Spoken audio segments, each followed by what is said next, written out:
Hey, everybody, welcome to the Witches Movie Coven.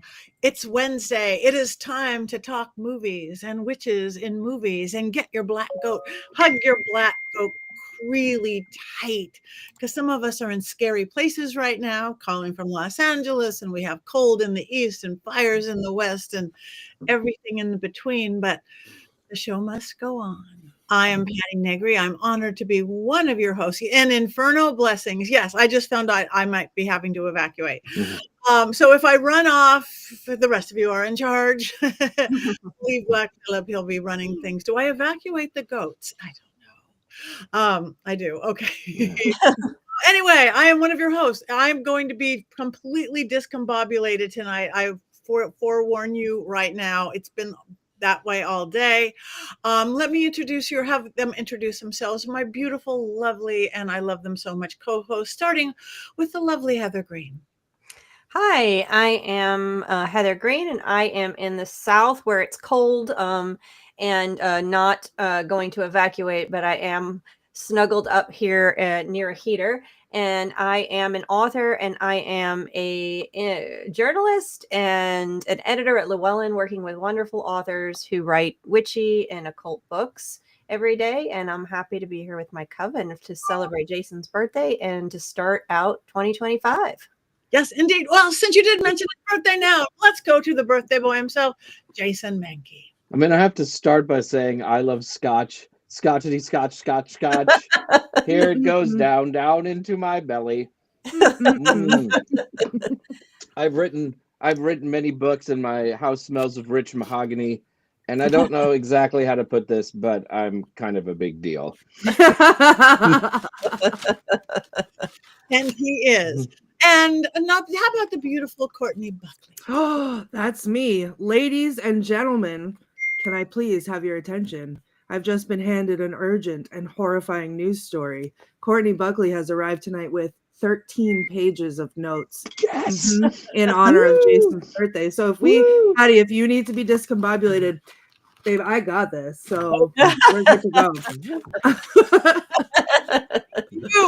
You are my hero. Thank you. And never least, Richard-Lael. This just in, Richard-Lael is one name, not two. If I were just Richard, I would be 8.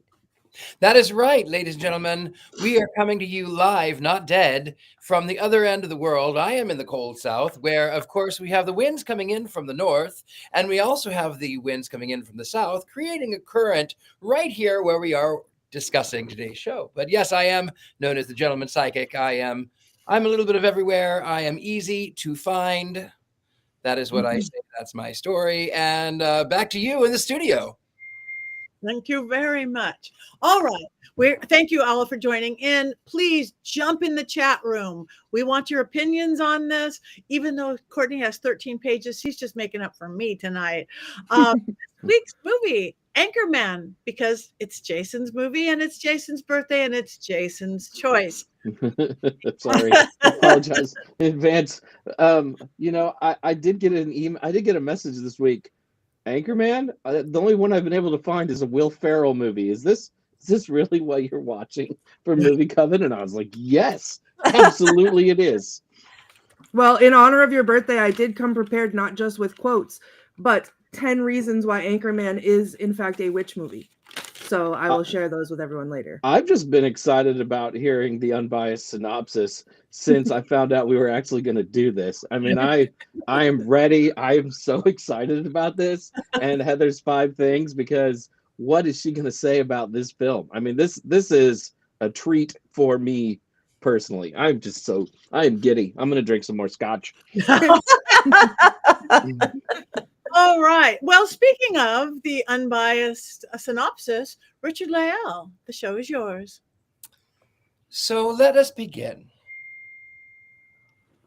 I had never seen this movie. I have still never seen this movie all the way through.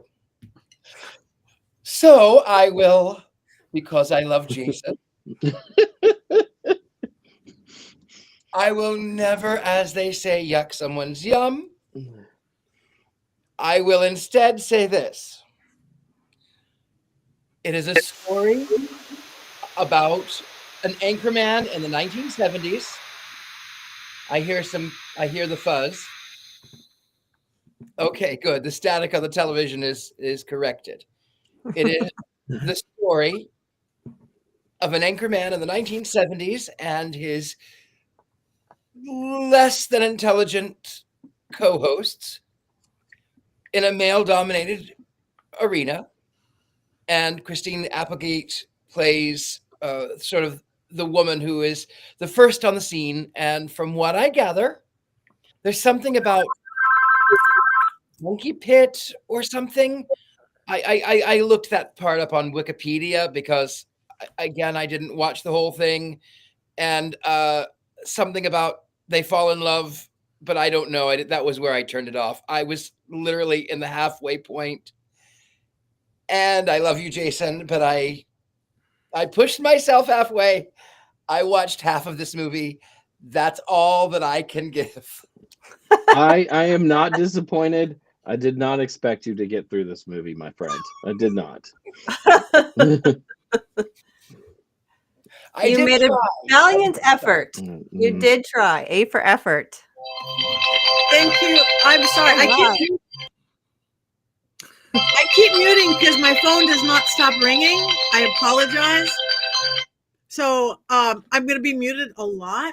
Thank you for that unbiased synopsis, which we now all understand the movie. But let's move on quickly then to Heather. Things you do need to know about this movie. Okay, I'm going to move Black Phillip so I can look at my notes here. So first, I'm going to talk about some general notes about it. Then we'll talk about the team up that made this possible, the cast, the inspiration, and the aftermath. So first, general notes. It was a $26 million budget. It has earned about $90 million. It was not as much as they wanted initially, and neither the director nor Will Ferrell, they were known, but they weren't superstars. They weren't superstars at that point. I have to say it like that. Mixed. It got mixed reviews. Exactly.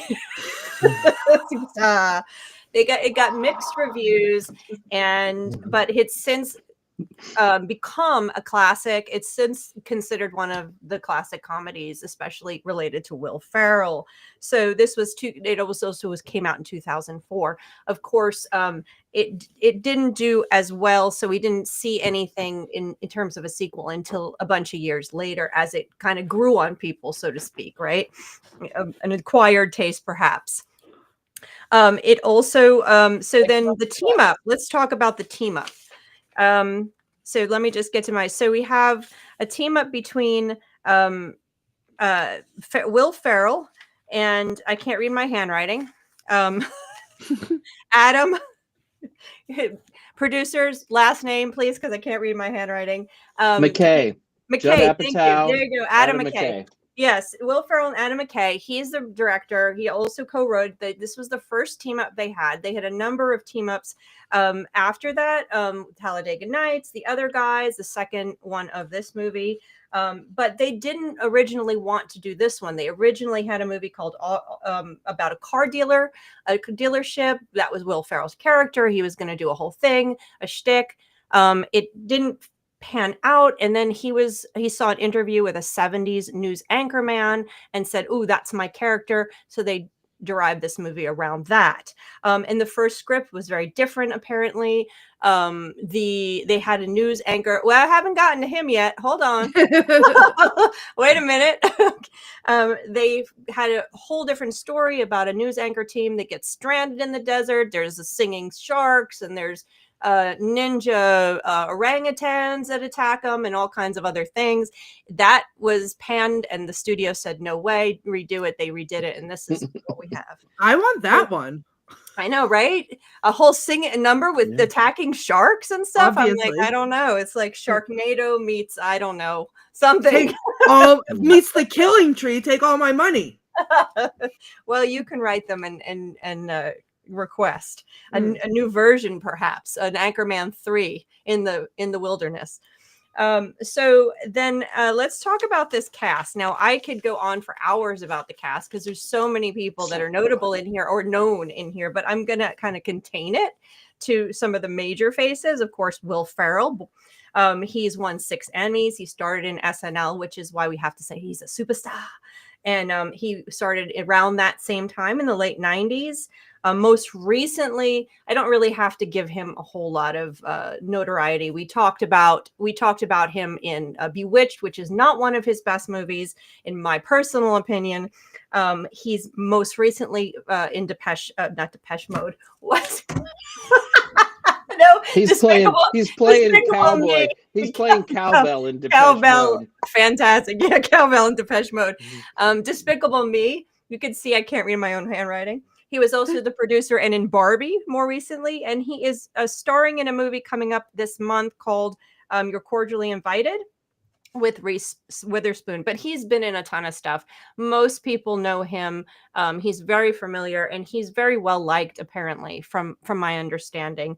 Of course, he's the star. You also have Steve Carell, of course, of Office fame. He was Michael Scott. He won an award for that. He started out in the Dana Carvey show, also in comedy on television. Most recently, he's been, of course, Despicable Me. He plays Gru. And if you haven't seen Wes Anderson's Asteroid City, I recommend it. It's unusual, different. Steve Carell is in that.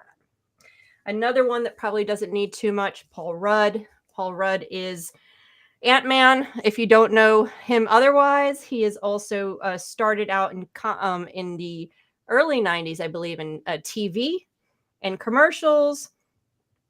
He was in a movie called Wanderlust, which I recommend people watching. It's very funny. He's funny in it. He's great. Most recently, I think he was in the most recent Ghostbusters as well. So he's been on Broadway and done. Oh, he's going to be in a movie called a horror movie Supernatural called Death of a Unicorn. So let's be looking out for that one. It might be in our witchy circles.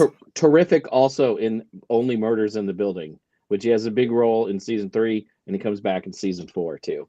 Oh, that's good. Yeah, I only watched the first season of that and kind of gave out on it. So that's good to know.